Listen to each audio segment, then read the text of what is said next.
Hello students, welcome back to my channel, your channel Puneet sir की पाठशाला। तो यार बच्चों, अब एग्ज़ाम नज़दीक आ रहे हैं और मेरे जितने भी बच्चे यहाँ पर बैठे हुए हैं उन सबको एग्ज़ाम से काफ़ी डर, भयभीत और स्केरीपन लग रहा है।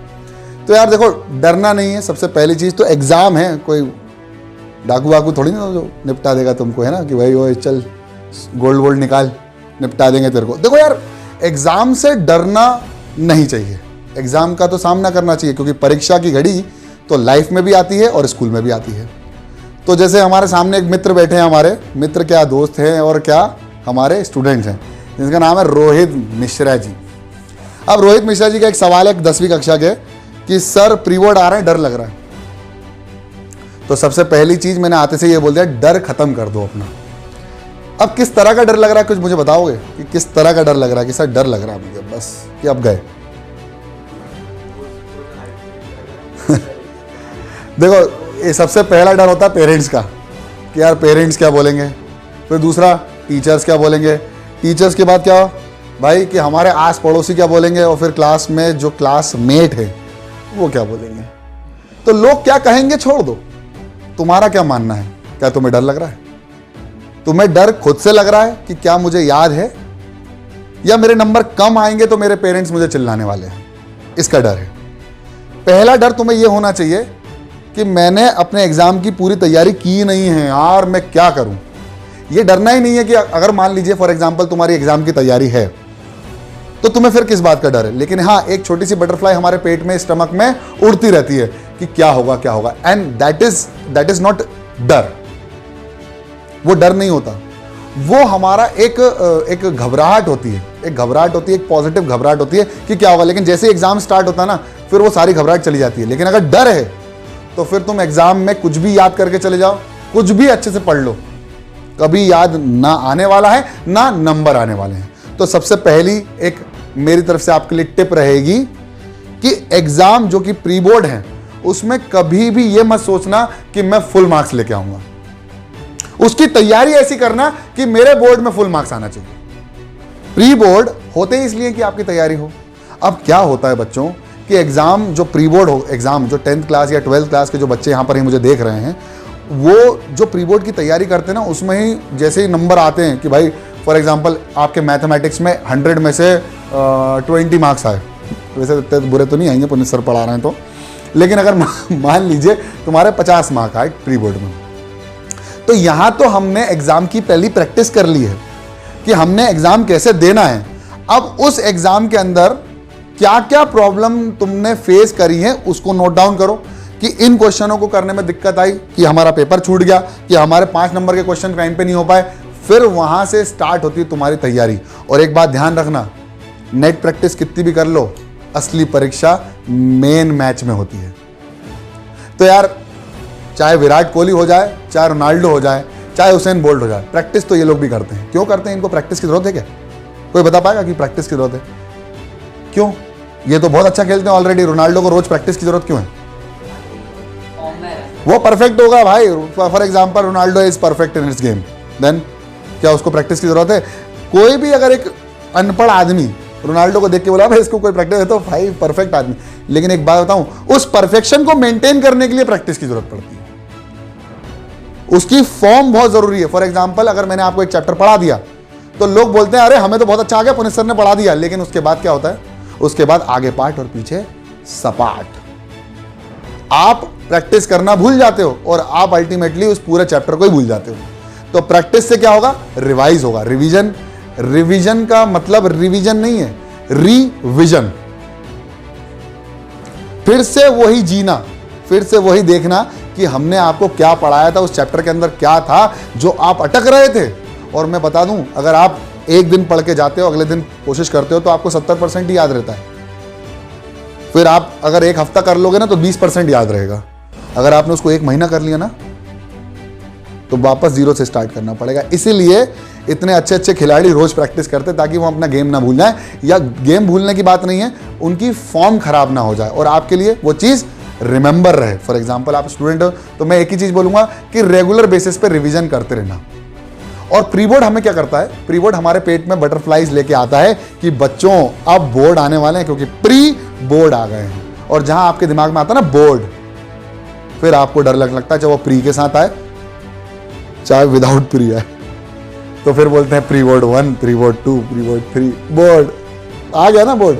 अब खेल कहाँ से स्टार्ट होता है प्री बोर्ड फर्स्ट में, कि सबसे पहले तो हमें डर लगता है कि हमने इतने, और इस साल तो यार 2020 तो 2020 तो हमारे साथ ऐसा रहा है कि 20-20 ओवर खेल के गया है। हमारे लिए टेस्ट मैच होना चाहिए था, लेकिन 20-20 ओवर हो गया। क्यों? क्योंकि ना हमने स्कूल अटेंड किया अच्छे से, ना हमें कोचिंग मिली। हमने जो भी पढ़ा हमने यूट्यूब से पढ़ लिया। अब जो भी पढ़ा है उसका ना अच्छे से टेस्ट हो पाया, क्योंकि जो भी टेस्ट हुआ उन सब लोगों ने तो घर में ही जाके आपस में ही फोन पे ही सारा काम हो गया। अब क्या हुआ, जब असली खेल आया, जब बोर्ड आया या प्री बोर्ड आया और तुम लोगों को सवाल एकदम कर्रे वाले आ गए, कर्रे लेवल के आ गए, तो तुम लोग डरने लग गए कि यार ये तो बन ही नहीं रहा। तो सबसे पहली चीज, पहले प्री बोर्ड के बाद ही आपको असली लेवल पता चलेगा कि आप कहां स्टैंड करते हो, कितने पानी में। तो उससे डरना नहीं है, उससे कभी डिमोटिवेट मत होना, उससे हमेशा मोटिवेट करना अपने आप को। क्या यार मैंने ये गलती करी। अब एक चीज बताता हूं, जिसका स्ट्रांग है वो तो स्ट्रांग है ही, जिसका वीक है वो वीक है। अगर वीक को स्ट्रांग कर लिया तो ओवरऑल स्ट्रांग बन जाते हैं। इसका मतलब मेरी बात समझना, जैसे फॉर एग्जांपल 15 चैप्टर है और if you are thinking that for class 10 की सर्कल तुमसे नहीं बन रहा है या ट्रिग्नोमेट्री तुमसे नहीं बन रही है। सक्षम के पास ट्रिग्नोमेट्री का थोड़ा सा क्या है, बड़ा खजाना है। वो हमेशा एक आउट स्विंगर बॉल की तरह होता है, सवाल पूछता है कि खेलें कि नहीं खेलें, ड्राइव मारे कि नहीं मारे। अब क्या हुआ, सक्षम भाई से ट्रिग्नोमेट्री बिल्कुल ऐसा होता है कि भाई डर लगने लगता है। ट्रिग्नोमेट्री का क्वेश्चन आते से एकदम घोड़े दौड़ने लगते दिमाग के कि क्या करूं। तो भाई मेरा एक ही है कि क्वेश्चन को कभी भी सॉल्यूशन देख के सॉल्व नहीं करना, क्वेश्चन हमेशा मन से ही करना, खुद से करना जितना आ सकता है। और हाँ, सबसे इंपॉर्टेंट बात, फंडामेंटल्स पे ध्यान रखना। फंडामेंटल मतलब basic, sine cos tan cosec sec cot, किसका उल्टा क्या, sine square plus cos square is equal to 1, 1 plus cot square equal to sec square, है ना। हाँ देख उल्टा हो गया, कॉस सेक स्क्वायर, और 1 plus tan square equal to sec square. हाँ तो बोलने में बिल्कुल एक्सपर्ट है बच्चे हमारे। तो देखो पहली चीज कि आपकी तैयारी एकदम स्ट्रांग होना चाहिए। सामने अगर गलत क्वेश्चन आ गया तो आपको पता चल जाना चाहिए कि गलत है। अगर तैयारी सही नहीं है तो फिर कहाँ से खेलेंगे, क्योंकि हमारी तैयारी कैसे पता लगेगी। एक प्रैक्टिस मैच तो जरूरी है ना, उसी प्रैक्टिस मैच को क्या कहा जाता है, प्री बोर्ड। और प्रैक्टिस मैच में अगर 0 पे भी आउट हो जाए तो डरो नहीं, वो प्रैक्टिस मैच था, असली बोर्ड तो कहाँ है, आगे है ना। तो पहले अगर आपको प्रैक्टिस मैच में ही डर लगने लगा है तो पहले खुद का एक प्री बोर्ड ले लो, एक पिछले साल का एक क्वेश्चन पेपर उठाओ और चेक करो कि तुम्हारी कितनी लेवल पे तैयारी है। अगर उस लेवल की तैयारी तुम्हारी आ गई और किसी एक बड़े अच्छे विद्वान व्यक्ति से चेक करवा लो कॉपी, और वो विद्वान व्यक्ति पता है कौन है, तुम खुद। मैं तुम्हें सही बता रहा हूं, इंसान गलती करके ही सीखता है, और जो एक बार में सीख जाता है हो सकता है उसको दोबारा भुला भी दे, लेकिन जो गलती करके जो सीखा है ना वो जिंदगी भर लॉन्ग लास्टिंग फॉग के डीओ जैसा याद रहेगा जिंदगी भर। क्यों?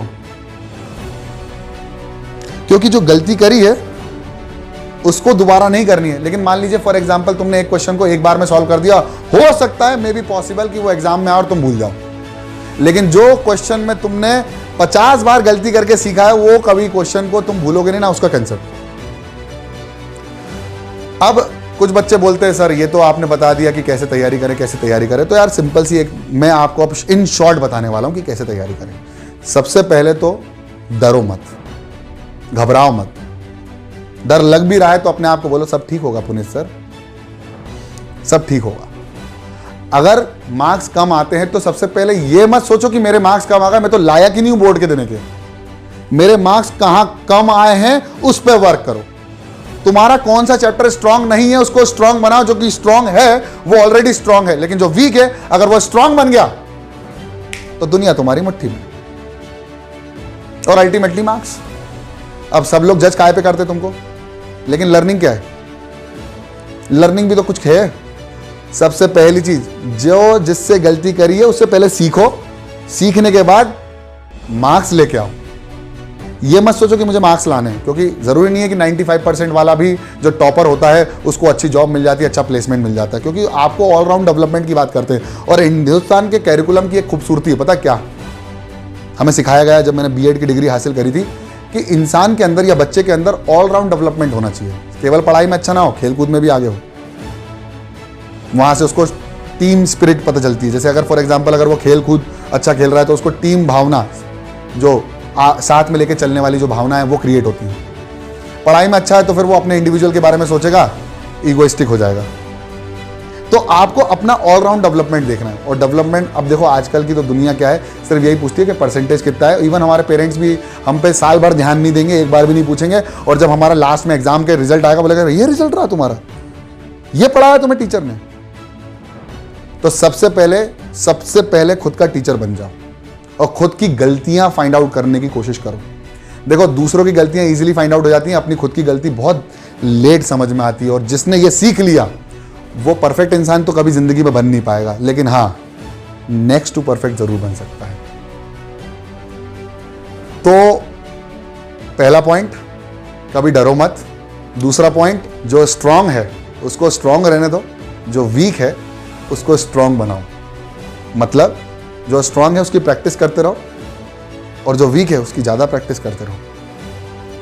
और तीसरा, जो मोस्ट इंपॉर्टेंट है किसी भी एग्जाम के लिए, अपनी गलतियों से सीखो और खुद की गलतियां निकालना सीखो। इससे पहले जो पेरेंट्स गलतियां निकालते ना, उसके पहले खुद ही बता दो कि मैंने यहाँ गलत किया था, यहाँ गलत किया था, यहाँ गलत किया था, आज के बाद ये गलत नहीं होगा। और हो सकता वो गलत ना हो लेकिन कुछ दूसरा गलत कर दो, उससे भी सीखो। And learning is the base. और अपने फंडामेंटल यानी बेसिक कंसेप्ट को ध्यान में रखो। तो बस इसको इतना लंबा नहीं करते, आज सिर्फ इतना ही समझते हैं कि क्या है। आई होप समझ में आ गया होगा कि क्या करना चाहिए तुमको। और हाँ, एक चीज और, पुनीत सर बार बार तुमको मोटिवेट करने नहीं आएंगे। Self motivation is the biggest motivation in your life. अगर तुमने खुद को मोटिवेट करना सीख लिया तो फिर किसी के पुश या पुल से तुम्हें कोई नहीं रोक पाएगा। पुल मतलब टांग खींचना, पुश मतलब मोटिवेट करना। If you are self motivated तो फिर पेरेंट्स चाहे तुम्हें गाली बकें चाहे शाबाशी दें, तुम्हें तो आगे बढ़ना ही है। समझ में आया? आप लोगों को तो आ गया, आप लोगों को आया कि नहीं आया? तो बस मिलते हैं अगली क्लास में अगले मोटिवेशन के साथ। तब तक के लिए पढ़ते रहो, बढ़ते रहो, देखते रहो एक्टिविटी की पाठशाला और पुनीत सर की पाठशाला। जय हिंद।